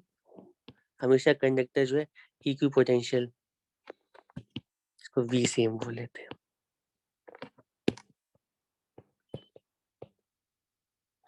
Potential volume and surface. ठीक है, मतलब कि मान लो कोई कंडक्टर दे दिया गया है तुम्हें, तो कंडक्टर का कि एक पॉइंट का पोटेंशियल मान लो 50 वोल्ट बताया गया है, तो तुम ऑटोमेटिकली समझ जाओगे कि कंडक्टर के हर एक पॉइंट का अंदर बाहर, अंदर और सरफेस पर हर एक पॉइंट का पोटेंशियल 50 वोल्ट है। इसका मतलब अगर तुम 1 कूलम को इन्फिनिटी से सरफेस तक लाओ, या सिर्फ ये ए पॉइंट पर लाओ, या कंडक्टर के किसी भी पॉइंट पर लाओ, तो तुम्हें 50 जूल वर्क करना पड़ेगा। ये कंडक्टर के अंदर भी पहुंचाओ, 50 जूल वर्क करना पड़ेगा। ठीक है, इसमें कोई प्रॉब्लम नहीं है। ठीक है, अगर ये तीनों प्रॉपर्टीज कंडक्टर्स की पता है, तो इनको यूज करके हम कंडक्टर के किसी भी प्रॉब्लम को सॉल्व कर सकते हैं। एक छोटा सा एग्जांपल लेते हैं, और बिल्कुल ऐसे ही कंडक्टर का कोई भी क्वेश्चन हम सॉल्व करेंगे। तो कोई भी टिपिकल क्वेश्चन जो कंडक्टर का होगा, उसमें हमें, ठीक है, कंडक्टर, तुम देख सकते हो कि इलेक्ट्रिक फील्ड, क्वेश्चन क्या होगा, क्वेश्चन में इलेक्ट्रिक, इससे पहले जो भी इलेक्ट्रोस्टैटिक के क्वेश्चन थे उसमें चार्ज दे दिया जाता था, और फिर तुम्हें फील्ड पूछी जाती थी। तो यही क्वेश्चन होता था ना। लेकिन कंडक्टर्स के साथ तुम्हें चार्ज नहीं बताया जाएगा, तुम्हें चार्ज कैलकुलेट करना पड़ेगा।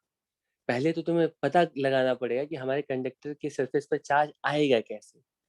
चार्ज एक बार पता चल गया, एक बार चार्ज पता चल गया, फिर क्या प्रॉब्लम है। जैसे पहले कैलकुलेट करते थे, एक बार चार्ज पता चल गया तो चार्ज को यूज करके हर जगह पर हम इलेक्ट्रिक फील्ड भी बता सकते हैं, और हर जगह पर इलेक्ट्रिक पोटेंशियल भी बता सकते हैं। ठीक, एक एग्जाम्पल देख लो, उससे समझ में आ जाएगा कंडक्टर की किसी भी प्रॉब्लम को सॉल्व कैसे करना है।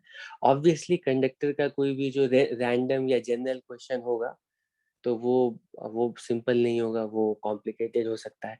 तो इसीलिए कंडक्टर से रिलेटेड फॉर्चुनेटली तुम्हारे कोर्स में जो क्वेश्चन दिया जाएगा, वो ऐसा ही दिया जाएगा जिसमें कि कंडक्टर या तो बिल्कुल सिमेट्रिक है, ठीक है, कंडक्टर के आसपास कोई चार्ज नहीं दिया जाएगा, नहीं तो तुम्हें इंड्यूस चार्ज कितना आएगा, कैसे आएगा, वो कैलकुलेट करना अपने आप में बिल्कुल एक लंबी प्रॉब्लम हो जाएगी, ठीक है। उसमें प्रॉपर मैथमेटिक्स भी यूज होगी। तो तुम्हें कंडक्टर ऐसा ही दिया जाए जो कि बिल्कुल सिमेट्रिक कंडक्टर हो, किसी भी इरेगुलर शेप का कंडक्टर नहीं दिया जाए। उसके लिए चार्ज कैसे सेटअप होगा वो कैलकुलेट करना आसान काम नहीं है, ठीक है। और अगर उसके आसपास चार्ज दिया भी जाएगा, ठीक है, कंडक्टर तो सिमेट्रिक होगा ही, लेकिन उसके आसपास चार्ज भी नहीं दिया जाएगा। लेकिन अगर चार्ज दिया जाता है तो बिल्कुल एक्सटर्नल चार्ज को भी बिल्कुल सिमेट्रिकली रखा जाएगा कंडक्टर के साथ, ठीक है, ताकि तुम सिमेट्री यूज करके आसानी से चार्ज डिस्ट्रीब्यूशन पता लगा सको। स्ट्रैटेजी क्या होगी? तो एक सिंपल से क्वेश्चन से सॉल्व करते हैं। हमें क्वेश्चन में ये कहा गया है, इसके स्टेप्स मैं लिखवा नहीं रहा हूँ, अपने दिमाग में तुम इसको डालो। हमारे पास एक कंडक्टिंग प्लेट है, ठीक है, कंडक्टिंग प्लेट है। लेट अस से 2 पैरेलल कंडक्टिंग प्लेट है, ठीक है। ठीक, अगर हम शीट बोलते हैं ना, तो शीट का मतलब उसकी थिकनेस 0 है और एक ही लेयर है और उसी पे चार्ज, शीट ऑफ चार्ज था, ठीक है, और वो फिक्स था, वो चार्ज ऊपर नीचे नहीं जा सकते थे। अब तुम्हें 2 कंडक्टिंग प्लेट्स दिए गए हैं, तो उसकी कुछ ना कुछ ऐसे फाइनाइट थिकनेस है, ठीक है, और दोनों बिल्कुल पैरेलल रखे गए, ठीक है। क्वेश्चन में कहा गया है कि हम फर्स्ट प्लेट पे कैपिटल क्यू चार्ज ट्रांसफर कर देते हैं, ठीक है। तो अब इसके बाद बोला गया है कि हर जगह पर इलेक्ट्रिक फील्ड कितनी कितनी होगी, कैलकुलेट करके बताओ। सॉल्व करने की स्ट्रेटेजी क्या होगी, इसको एक बार समझ लो। ऐसे ही सारे क्वेश्चन सॉल्व करने हैं, ठीक है। हमें क्वेश्चन में बताया गया है कि capital Q charge first plate पर ट्रांसफर कर दिया गया है, ठीक है। तो हमारा हमारे हमारा सबसे पहला काम ये होता है कि कंडक्टर्स को देख करके, ठीक है, ये पता लगाना कि कंडक्टर के ऊपर इंड्यूस चार्जेस या कंडक्टर के ऊपर जो चार्जेस है वो कैसे अरेंज होंगे, तो चार्ज कैसे कंडक्टर के ऊपर चार्ज कितने कितने आएंगे, ठीक है। हमें कैलकुलेट करना होगा कि कंडक्टर का मतलब कंडक्टर के सरफेस पर ही चार्ज आने हैं। तो पहला काम है कि कंडक्टर के सरफेस पर कितना कितना चार्ज आएगा ये पता लगाना। कैसे पता लगाएंगे? कैसे पता लगाएंगे? कंडक्टर्स की प्रॉपर्टी यूज करेंगे। हम बोलेंगे कि कंडक्टर के सरफेस पर चार्ज इतना ही आएगा जिसकी वजह से कंडक्टर के वॉल्यूम वाले पार्ट में हमेशा इलेक्ट्रिक फील्ड 0 होगी, ठीक है। कंडक्टर के सरफेसेस पर चार्जेस इतने ही आएंगे जिससे कि कंडक्टर के वॉल्यूम वाले पार्ट में इलेक्ट्रिक फील्ड 0 होगी, ठीक है। तो देखो कैसे सॉल्व करें। तो मैं कह रहा हूँ चलो टोटल चार्ज जो है ना, हमने कैपिटल क्यू पहले वाले कंडक्टर पर रखा और दूसरे वाले पे कुछ भी नहीं रखा, ठीक है। एक सिंपल सा केस लेते हैं, अच्छी बात है। तो ठीक है, तो कैपिटल क्यू रखा, हमें पता लगाना है हर जगह फील्ड कितनी होगी। तो हम बोलेंगे कि जैसे ही कैपिटल क्यू चार्ज को यहाँ पे रखेंगे ना, तो वो चार्ज इसके बीच में कहीं नहीं जाएगा, वो क्योंकि कंडक्टर है तो इसके सरफेस पर जाएगा, ठीक है। तो लेटेस्ट से हम ऐसा चलो अज्यूम कर लेते हैं कि जो लेफ्ट फेस है उस पर लेटेस्ट से कैपिटल क्यू गिवन है, हम अज्यूम करें जो लेफ्ट सरफेस है उस पे लेटेस्ट से स्मॉल क्यू चार्ज आ गया, ठीक है। तो राइट वाला जो फेस होगा उस पे कितना चार्ज आएगा सर? प्लस, हम मान रहे टोटल चार्ज कैपिटल क्यू था, तो उसमें से कुछ चार्ज पहले वाले फेस पे आया होगा, कुछ चार्ज दूसरे वाले पे आया होगा, ठीक है। पहले वाले पे स्मॉल क्यू अज्यूम कर रहे हैं, तो दूसरे वाले पे capital Q minus small Q, ऐसे ही चार्जेस आएंगे ना, ठीक है। तुम बोलोगे कि हम लोग ऐसा यूनिफॉर्म डिस्ट्रीब्यूशन, सिमेट्री से, भाई ये प्लेट है ना, तो सिमेट्री से हम बोलेंगे चार्जेस जो है बिल्कुल यूनिफॉर्मली ही दोनों सरफेसेस पर डिस्ट्रीब्यूट होंगे, ठीक है। ठीक है, ये तो पहले वाले प्लेट की कहानी है। अब दूसरे वाले प्लेट पे कितना चार्ज होगा?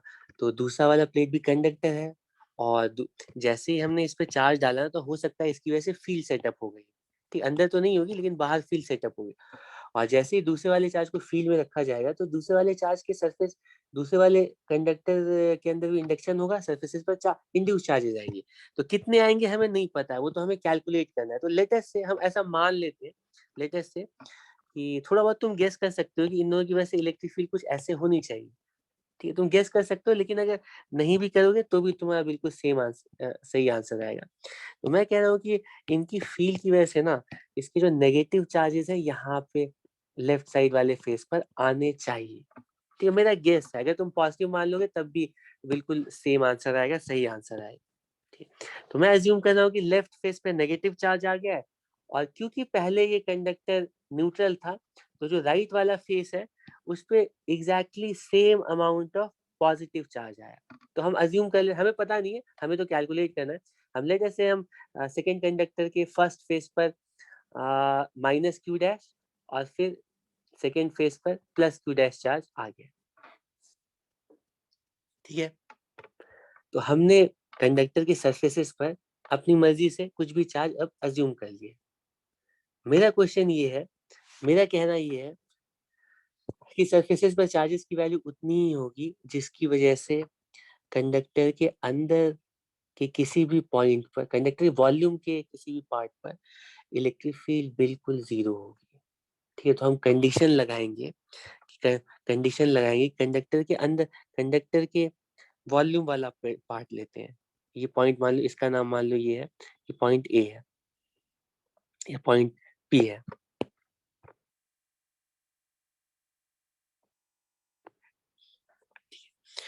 हम बोलेंगे पी पॉइंट की इलेक्ट्रिक फील्ड बिल्कुल जीरो होनी चाहिए। कंडीशन हम अप्लाई करेंगे, पी पॉइंट की इलेक्ट्रिक फील्ड जीरो होनी चाहिए। और पी पॉइंट पर इलेक्ट्रिक फील्ड हम कैलकुलेट नहीं कर सकते हैं क्या? कैलकुलेट करते हैं। तो यहाँ पे तुम देख सकते हो, यहाँ पे तुम देख सकते हो इन चार शीट्स मान सकते हैं इसको, ए बी सी डी। यहाँ पे चार शीट ऑफ चार्जेस है, और किसी भी शीट ऑफ चार्जेस, किसी भी शीट ऑफ चार्ज के लिए हमें इलेक्ट्रिक फील्ड की वैल्यू पता है। ठीक, किसी भी शीट ऑफ चार्ज के लिए इलेक्ट्रिक फील्ड की वैल्यू कितनी होती है? अगर हमारे पास कोई शीट ऑफ चार्ज है तो उसके लिए दोनों साइड इलेक्ट्रिक फील्ड की value sigma upon 2 epsilon not, sigma upon 2 epsilon not, यही वैल्यू होती है ना।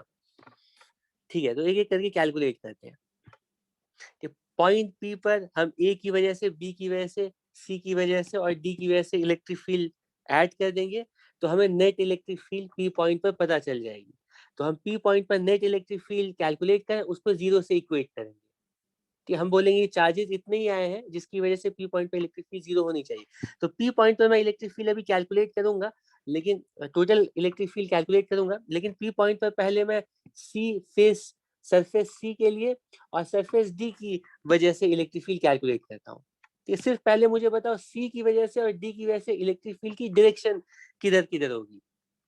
मुझे पी पॉइंट पर इलेक्ट्रिक फील्ड ड्यू टू सी की वजह से बताओ किधर होगी, राइट और लेफ्ट। सरफेस सी की वजह से पी पॉइंट पर इलेक्ट्रिक फील्ड की डायरेक्शन, क्योंकि नेगेटिव शीट है तो नेगेटिव शीट की वजह से इलेक्ट्रिक फील्ड कुछ ऐसे होगी। तो हम बोलेंगे पी पॉइंट पर शीट सी की वजह से जो इलेक्ट्रिक फील्ड है वो कुछ ऐसे होगी। डी की वजह से इलेक्ट्रिक फील्ड बताओ, वो कुछ यूं होगी। ठीक है, और पी पॉइंट पर ए और बी भी इलेक्ट्रिक फील्ड प्रोड्यूस करेंगे, लेकिन मैं कह रहा हूँ इन दोनों का मैग्नीट्यूड बता सकते हो क्या? मैग्नीट्यूड कितना होगा, मैग्नीट्यूड कितना होगा? तो मैग्नीट्यूड लिख रहा हूँ, और मैं कह रहा हूँ मैग्नीट्यूड होता है सिग्मा अपॉन 2 एप्सिलॉन नॉट। और सिग्मा कितना होगा? सिग्मा की वैल्यू होगी क्यू डैश अपॉन ए, ठीक, charge density upon twice epsilon not. ठीक, पॉजिटिव हो या नेगेटिव हो, लेकिन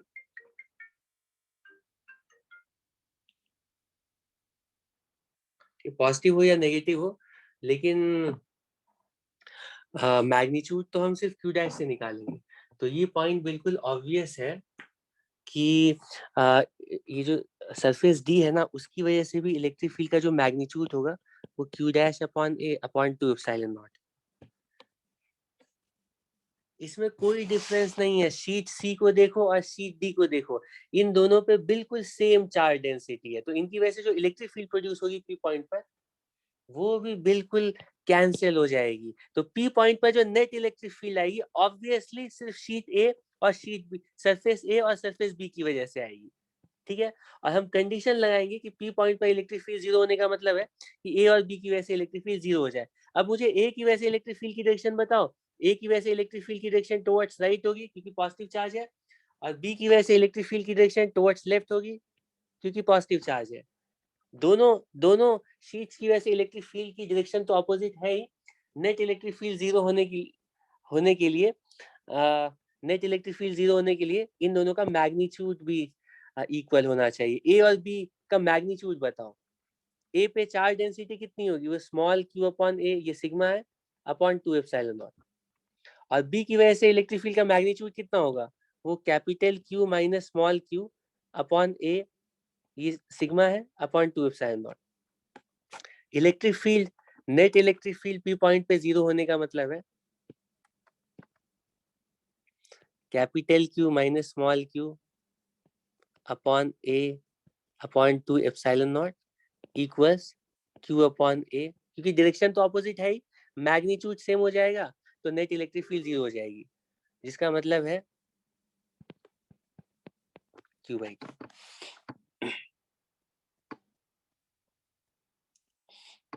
ठीक है, इसका मतलब है कि पहला वाला जो कंडक्टर है ना, उसके फर्स्ट फेस पे कैपिटल क्यू बाई टू, और क्यू माइनस क्यू का मतलब सेकेंड फेस पे भी क्यू बाई टू, मतलब जो भी चार्ज तुमने डाला है वो आधा आधा दोनों फेसेस पे डिवाइड होगा। लेकिन हमने सिर्फ पहले कंडक्टर पे चार्ज पता किया है, अब दूसरे कंडक्टर हमें क्यू डैश भी निकालना है।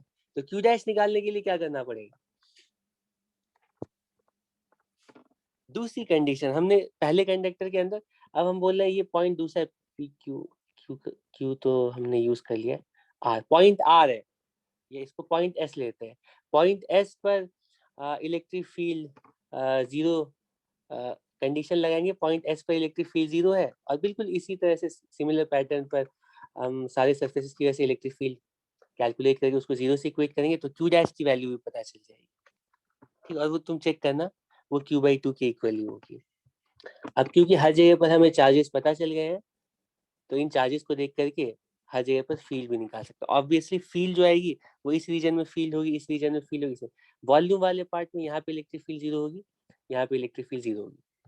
ठीक है, चलो इसको हम, हाँ इसको हम फिर कुछ और प्रॉब्लम जो है, एक दो प्रॉब्लम नेक्स्ट, बाकी जो पार्ट्स हैं वो नेक्स्ट क्लास में कवर करेंगे। इसमें इस पार्ट में अगर किसी को कुछ पूछना है सिर्फ इतने पार्ट में, तो जल्दी से पूछ लो।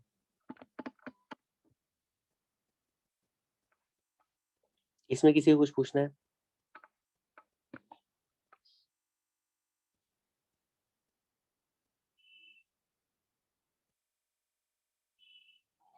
कैपिटल क्यू माइनस क्यू, अरे मैंने सिर्फ इतना बोला, मैंने सिर्फ इतना बोला कि अरे टोटल चार्ज हमें हमें सिर्फ इतना बताया था कि जो कंडक्टर वन है ना, कंडक्टर वन के ऊपर कैपिटल क्यू डाल दिया गया। ठीक है, अब ये जो कैपिटल क्यू है वो ऑब्वियसली सरफेस पर है, सरफेस का मतलब ये वाला या ये वाला सरफेस। ठीक, ये वाला हम इग्नोर कर रहे हैं, ये बहुत छोटा है, और ये लॉ ये लार्ज सरफेसेस है, उसी के लिए हम इलेक्ट्रिक फील्ड की वैल्यू जो लिखी है वैसे लिख सकते हैं। ठीक है, तो दोनों पे कितने कितने कितना कितना चार्ज आएगा, टोटल चार्ज कैपिटल क्यू है अलग, तो अगर हम लेफ्ट साइड वाले पे स्मॉल क्यू अज्यूम करेंगे तो राइट वाले साइड पे तो हमें capital Q minus small Q ही अज्यूम करना पड़ेगा ना। अगर मान लो 10 कूलम रखा तो पहले पे अगर स्मॉल क्यू कर रहे हैं तो दूसरे पे 10 माइनस क्यू कूलम भी तो आएगा, अपने से चार्ज क्रिएट तो नहीं हो सकता है ना। और कुछ,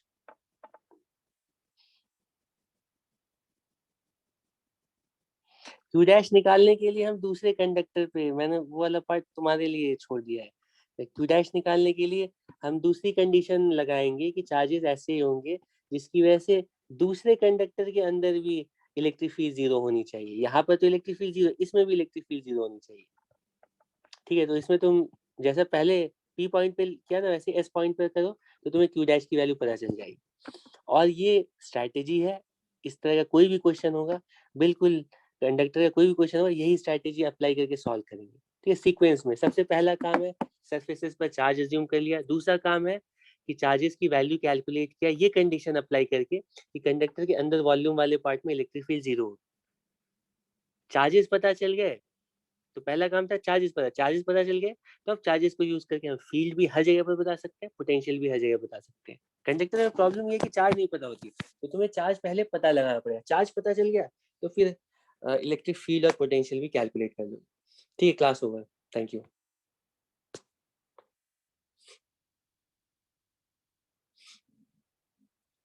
हाँ, क्या पूछ रहे हो बताओ।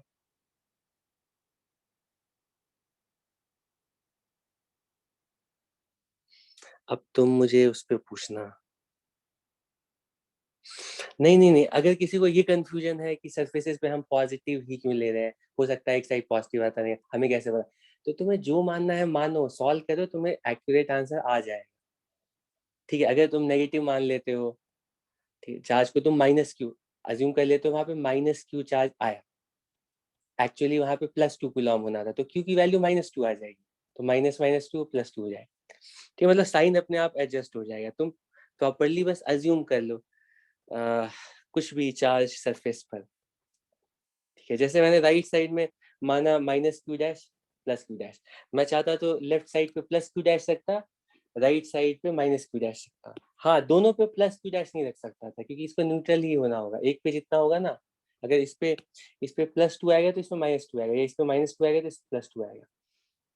ठीक है, अब ये क्यू डैश कितना था ये हमें कैलकुलेट करना था, तो सॉल्व करने के बाद आ गया।